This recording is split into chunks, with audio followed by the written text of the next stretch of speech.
TV UAC y el Centro de Investigación Interdisciplinaria de la Facultad de Filosofía presentan Tiempo y Memoria con Cecilia Figueroa. Comenzamos. Buenas tardes, bienvenidos a una emisión más de este programa.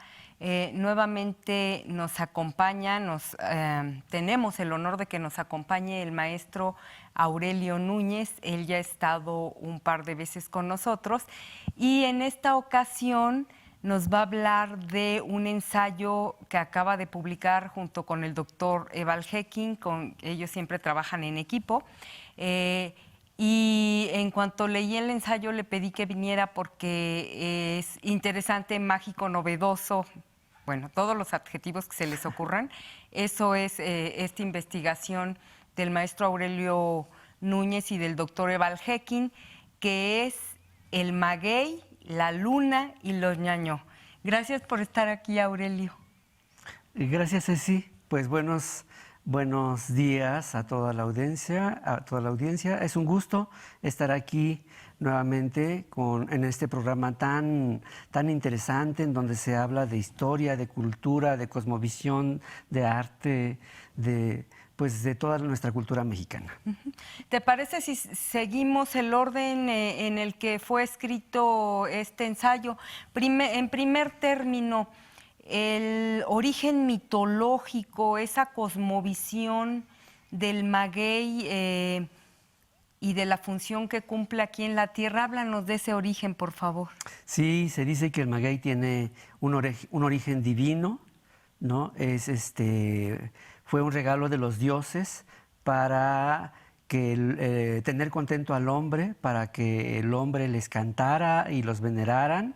Y entonces pues hay una historia muy bonita, mesoamericana, prehispánica, ¿no?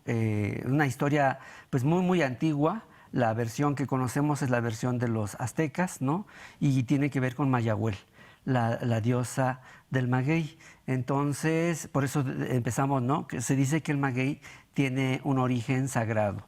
La historia cuenta que estaba Mayahuel, era una de las Tzicime, de las estrellas, estaban en el cielo, ¿no? Ecatl, el dios, escuchó una plática de otros dioses y decían, bueno, es que tenemos que darles algo al hombre para que esté contento, nos alabe y nos cante.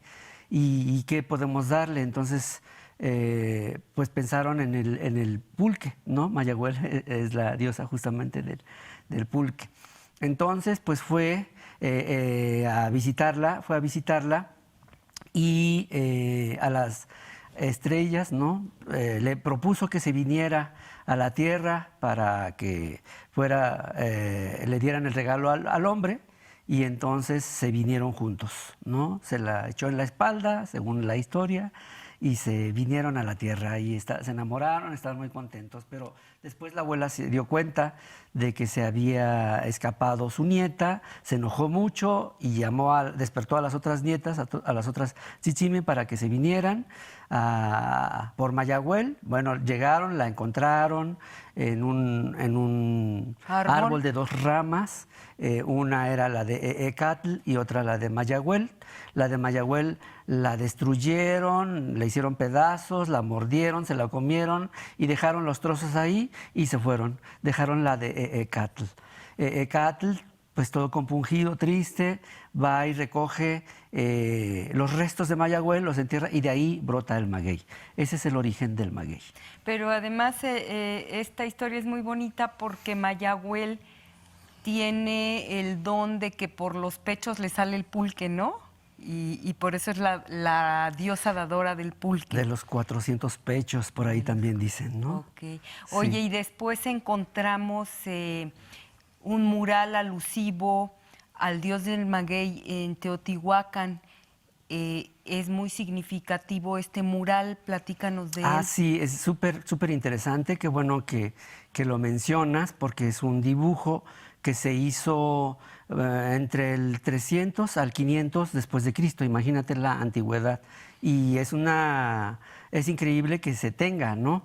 Pero ahí se ve la penca del maguey, porque el maguey es una planta sagrada. está asociado a lo femenino, a la fertilidad, ¿no? A la tierra, ¿no? A la luna también. Y entonces ahí en ese mural se ve un dibujo de la penca del maguey con una persona que puede ser un sacerdote, puede ser un guerrero que usa las espinas del maguey para punzarse y dar sangre a la madre tierra, ¿no? Porque a la madre tierra habría que venerarla, habría que respetarla y había que temerle, ¿no? Porque la madre tierra es la dadora de vida, el que nos da de comer, ¿no? Entonces, en ese mural se ve al guerrero que se está haciendo las perforaciones. Estamos viendo ahí el uso ritual de las plantas del maguey para ofrendar sangre a la madre tierra, a otra deidad. Ok. ¿Y esta relación del maguey con la luna en cuanto al momento propicio en el que hay que cortarlo para que se reproduzca? ¿Cómo es esta relación? Sí, justamente los pueblos mesoamericanos, ¿no? Que fueron los que domesticaron el maíz, el frijol, la calabaza, pues también domesticaron el nopal y el maguey, dos plantas generalmente silvestres, pero bueno, ya se cultivan, también se aprendieron a cultivar y pues por eso decimos que se están domesticando, ¿no? Entonces empezaron a observar la luna. La luna es importantísima para los pueblos mesoamericanos en general, ¿no? Para los mayas, para los zapotecos, para los otopames, ¿no? De hecho, se dice que los otomís son la cultura de la luna, pero en realidad podríamos decir los otomangues son la cultura de la luna, incluso hasta los mayas, ¿no? Ellos hicieron un calendario lunar que se basa justamente en el ciclo de la luna. Y en realidad ese calendario lunar es un ciclo agrícola.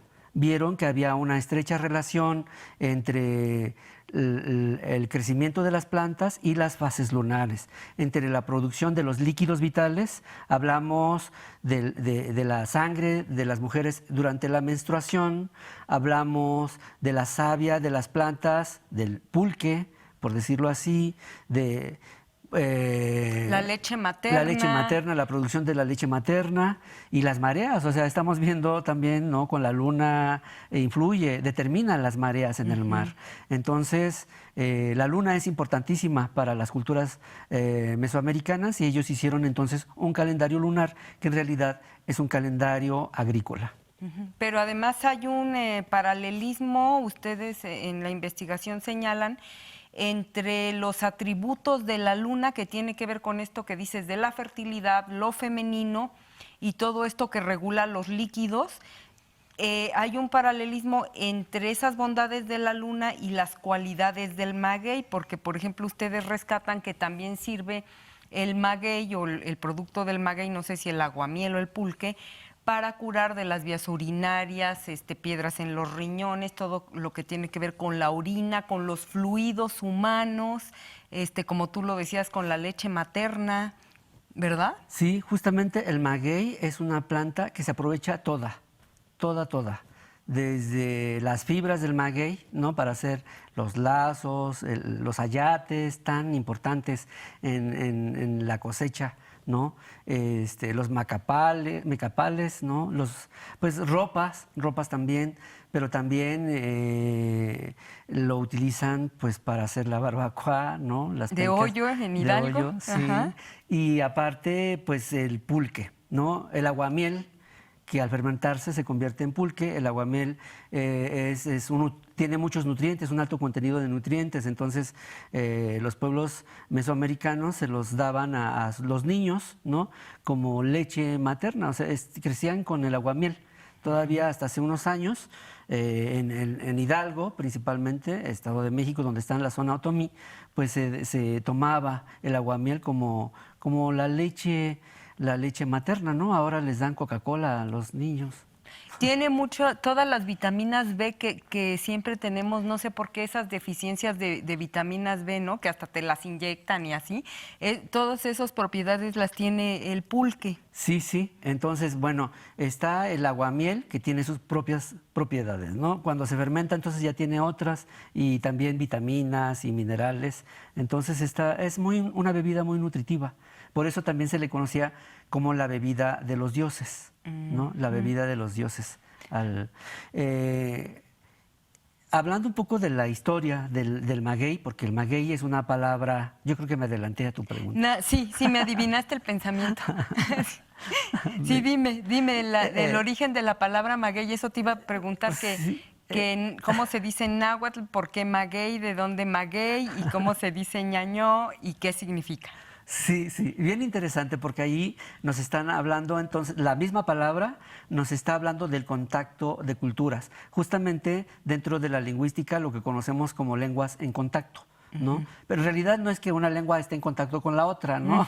Sino que son los pueblos los que están en contacto, pero son pueblos que pueden ser de diferentes lenguas, efectivamente, o pueblos con diferentes posiciones sociales, políticas, ¿no? Vemos, por ejemplo, entonces que la palabra maguey es una palabra de origen taíno, de un grupo de indígenas de las costas del Caribe, venezolanos, que fue allí donde llegaron los españoles y fundaron la primera ciudad de España en estas islas caribeñas, ¿no? Estos indígenas, ese grupo ya no existe y bueno, pues es una palabra maguey, viene de allá porque ni siquiera es náhuatl, ¿no? Entonces trajeron los españoles en ese proceso de conquista, pues como llegaron allá primero y vieron la planta y allá ya descubrieron que se la aprovechaban y para qué la aprovechaban, llegan a la región que después se configuró como México, ¿no? Y entonces pues ven que también la aprovechan todos los pueblos. Tienen muchos usos, pero les llaman metl, ¿no? En náhuatl. ¿Y en ñaño? Y esa es la palabra que se registra, pero curiosamente hubo muchos préstamos del náhuatl al español. Tenemos jitomate, cacahuate, camote, quelite, todos esos son préstamos del náhuatl que se incorporaron al ñaño. Pero en el caso del maguey no fue así. Se quedó la palabra caribeña, ¿no? De origen taíno, ya decíamos, que es maguey. Y todo mundo nombra maguey. Pero bueno, en náhuatl se quedó ahí la palabra metl. Y en el caso del ñañú tiene un nombre que es guada. Guada, y eso fue bien interesante también descubrir porque hicimos un análisis de los nombres de las plantas, ya sabes, ¿no? Que esa fue la tesis de maestría que hice, en donde estuvo asesorándome también el doctor Eval, que tiene mucha experiencia. Pues lo que hicimos fue desmenuzar los nombres de todas las plantas de los otomís, que aprovechan los otomís, y allí apareció entonces el maguey, el guada.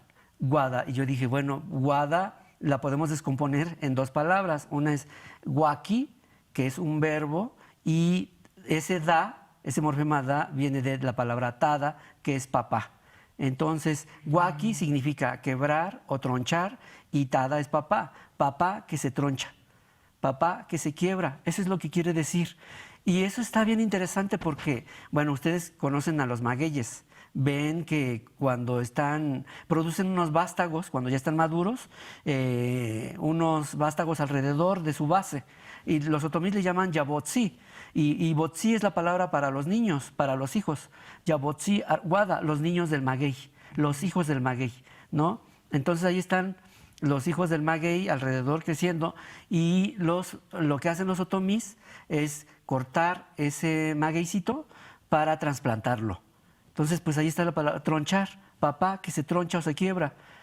Ahí está esa relación bien interesante porque otomís acuñaron los nombres de las plantas. No fue azaroso, no fue una ocurrencia, fue bien pensado y producto de la información, de la observación y de la experiencia, ¿no? De las propiedades de las plantas también. Pero en este caso vieron que el maguey tenía sus vástagos, a sus yabotzi, y entonces los podían cortar y entonces le pusieron papá, que se quiebra o se troncha, ¿no? Qué interesante. Sí, pero además es paradójico porque si se le atribuye al maguey, se le atribuyen cualidades femeninas, de fertilidad, etcétera, pero paradójicamente es el macho el que procrea, ¿no? A sus vástagos, el papá.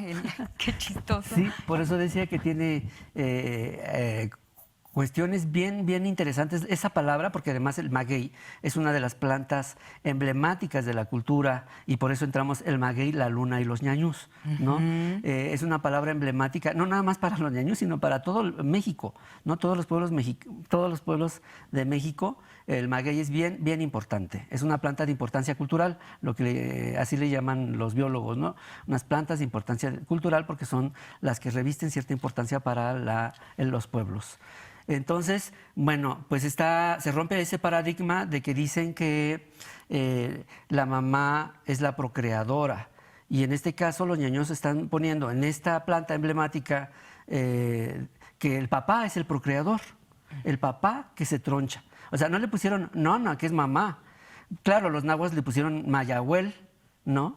Sí, allí es femenino, pero los otomís no. Los otomís le pusieron tada. Arhuaki, artada, ¿no? Arhuada, el papá que se quiebra o se troncha, y entonces se está rompiendo un paradigma que dice, bueno, la maternidad se atribuye a las mujeres, ¿no? Y no a la paternidad. Bueno, en este caso sí, es el papá que se troncha. Y háblanos, por favor, de la ritualidad entre los ñañó respecto de la luna, por ejemplo. El ritual del Fuego Nuevo, que todavía se celebra en algunas comunidades, si no mal recuerdo, del Estado de México o Hidalgo. ¿Qué hay con esa ritualidad del Fuego Nuevo que tiene que ver, entiendo, con el equinoccio, ¿no? Sí, de primavera, ¿no? Pero bueno, decíamos que la luna es muy importante y es parte del ciclo agrícola. Entonces, la luna determinaba el calendario lunar de los otopames, por ya ir acotando un poco, ¿no? Los otopames, al que pertenecen los ñaños. Como los bisabuelitos de los ñaños, ¿no? Ajá, exactamente. Ajá. Y allí tenemos entonces también a los mazahuas, a los matlatzincas, a los acuiltecas, a los tlahuicas, a los pames y a los chichimecas en otopames. Ya en los pamianos nada más serían otomís, mazahuas, matlatzincas y ocuiltecas, los pamianos. Digo, los otomianos. Y los otomianos los vemos en toda la franja del Estado de México, Michoacán y Querétaro, ¿no? Y en esa franja están, donde está Teotihuacán, ¿no? En el valle de Toluca. Entonces se viene toda esta zona. Antes no había las fronteras de los estados, pero era una zona, ahora es una zona de frontera.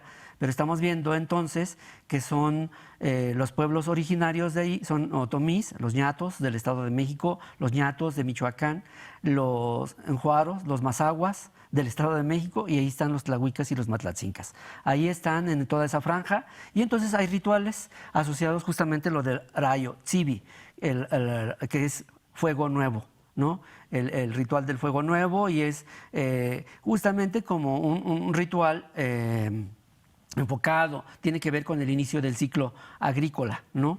Hacen también las mujeres en los fogones, hacen un ritual con sus fogones, ¿no?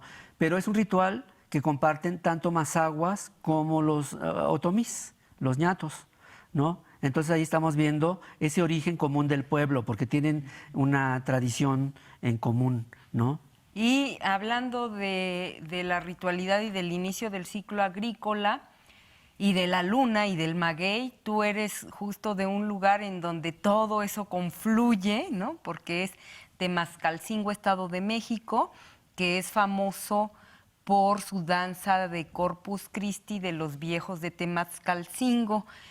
Platícanos cómo en tu pueblo se relacionan estos tres elementos, maguey, luna, fertilidad, año agrícola. Sí, esta tradición del Shita Corpus se llama, Shita Corpus, es una expresión híbrida, Shita, Otomí, incluso Mazahua, y Corpus, pues de latín, ¿no? Del cuerpo de Cristo, tiene que ver con eso. Y Shita quiere decir viejo. Entonces ellos se ponen unas máscaras de Ixtle. Hay una comparsa. En realidad esta tradición es muy, muy antigua y es una danza ritual de petición de lluvia. Llamamos que es una danza ritual de petición de lluvia y inicia justamente también con por ahí un poquito después del Rayo Tzivi, pero es también al inicio del ciclo agrícola. Cuando siembran el maicito, pues la lluvia es muy importante y entonces tienen que pedir a Dios, ¿no? A las deidades, agua para que crezca el maíz. En esa comparsa hay dos viejos, el viejo mayor, bueno, hay más, pero dos personajes. Uno es el viejo mayor y la vieja mayora, ¿no? Son los padres creadores, son como los que dan origen a todo el pueblo, ¿no? Pero la vieja representa justamente la fertilidad. Tienen ahí ese papel metafórico, está cargado de simbolismos esa tradición, pero la vieja representa la fertilidad y es justamente, puede representar tanto la tierra como la luna, la madre luna. De hecho, los otomís en Amealco, no lo he escuchado yo en Hidalgo, pero en Santiago Mezquititlán, que les llaman tzime a la luna. Se refieren como tzime, y tzi marca afecto, veneración o respeto, y me es madre. Es así como decir madre querida. O sea, le dicen a la luna madre querida, tzime, ¿no? Y por eso es que ahí se comprueba también que los ñañús son la cultura de la luna, ¿no? Es bien interesante cómo es que la lengua nos va develando muchos misterios de la cosmovisión otomí, ¿no? Entonces, es importantísimo, ¿no? Yo sabía que a la luna le llamaban zono, es otro nombre, zono, pero también es la misma palabra para el mes, porque tiene que ver, la luna tarda 28 días para darle la vuelta al mes, y es la misma palabra. En muchas lenguas lo tienen, ¿no? Mont, en inglés, moon, en muchas lenguas tienen la misma palabra para luna y para mes, ¿no? Y también, bien interesante porque de repente encontré otra plantita por allá que no tiene nada que ver con lo del maguey, pero se llama ortiga. Y la ortiga se llama en otomí nzono. Y una N nos marca la diferencia, ¿no? Entre zono y nzono. Y al buscar en el diccionario del doctor, pues vimos que era la palabra para menstruación. Yo dije, bueno, pues, ¿qué tiene que ver la ortiga con la menstruación? Los otomís ya perdieron o por lo menos los que yo entrevisté, no sabían que la ortiga era una planta medicinal. No, esa es una hierba, no sirve, ¿no? Pero buscando en una base de plantas medicinales, vimos que la ortiga regula el flujo menstrual. Entonces ahí estamos viendo que en el nombre de la planta, los ñañús acuñaron para qué sirve el uso medicinal de la planta. Aurelio, pues ya nos queda muy poco tiempo, nada más quiero hacer un comentario del Ixtle que dices que los viejos de Temascalcingo, su máscara está hecha de Ixtle y justo el Ixtle viene del maguey. Pero a ver, aquí la última pregunta que es parte, yo creo que fundamental de su investigación. La zona Cañada de la Virgen, que se ubica en San Miguel de Allende, Guanajuato, dicen que era un centro ceremonial, un observatorio dedicado a la luna. Y ahí ustedes cierran justo con Cañada de la Virgen porque es una zona ñañó. Y entonces ustedes dicen que ahí está la vinculación ñañós, hijos de la luna. ¿Puede cerrar con Cañada de la Virgen? Sí, claro. La Cañada de la Virgen está por ahí datada entre el 500 antes de Cristo y el 500 después de Cristo, un milenio. Entonces, más o menos por esas fechas atribuimos que fue hecho por los teotihuacanos. los teotihuacanos eran los que estaban haciendo ya la ciencia astronómica, y justamente ahí se sabe que se terminó de configurar el calendario lunar, ¿no? En el 500 después de Cristo se terminó de configurar el calendario lunar, que es un calendario, como decíamos, agrícola. Y está, pues sí, a un lado de San Miguel de Allende. En San Miguel de Allende, por ahí cerca, está Atotonilco, un centro de peregrinaciones en la actualidad, pero pues nos habla de que ese espacio era un espacio sagrado, ¿no? Okay. Entonces, pues básicamente. Muchas gracias, maestro Aurelio Núñez, por habernos acompañado. Esperemos que pronto vengas a hablarnos más de estos interesantes temas. Gracias por la invitación. En realidad hay mucho más que decir, ¿no? Pero yo creo que es muy importante difundir todos estos saberes que mucha gente no conoce, los nombres de las plantas en otomí, que hay mucha información dentro de cada palabra del ñaño. Muchas gracias a ti y a nuestros televidentes. Nos vemos en la próxima emisión. Buenas tardes. TV UAC y el Centro de Investigación Interdisciplinaria de la Facultad de Filosofía presentaron Tiempo y Memoria con Cecilia Figueroa. Hasta la próxima.